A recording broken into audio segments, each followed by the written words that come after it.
acum că a venit frigul și te întreb unde găsesc fire pentru tricotat, le găsești la noi, da? În magazinul din Râmnicu Vâlcea, magazinul cu termopane roz, după cum știți și după cum v-am tot spus.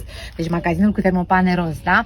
Hai, Rovi, să-ți arăt ce fire frumoase avem și din care putem face minunății și chiar putem pregăti cadourile pentru Moș Nicolae și Moș Crăciun, de ce nu, da? Uite, pufoșenile astea superbe, da? Deci, Alize Veluto. Putem face jucării, păturici și tot felul de minunății. Burcum clasic, da? Deci burcum clasic. Sunt multe culori.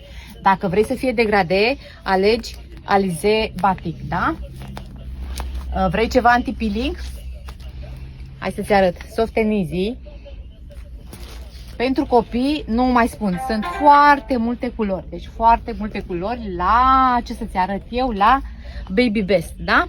Deci Baby Best, firul care merge la absolut orice și este și anti-peeling, da? Hai să-ți mai arăt, nou sosit în magazin, nu cred că l-ai văzut până acum. Deci Alize Happy Baby Batik este superb și sunt culorile astea superbe. Deci nu a fost până acum, este nou intrat în stoc. Avem și bumbac. Deci pe toate le găsești în magazinul nostru din Râmnicu Vâlcea, magazinul cu termopane roz.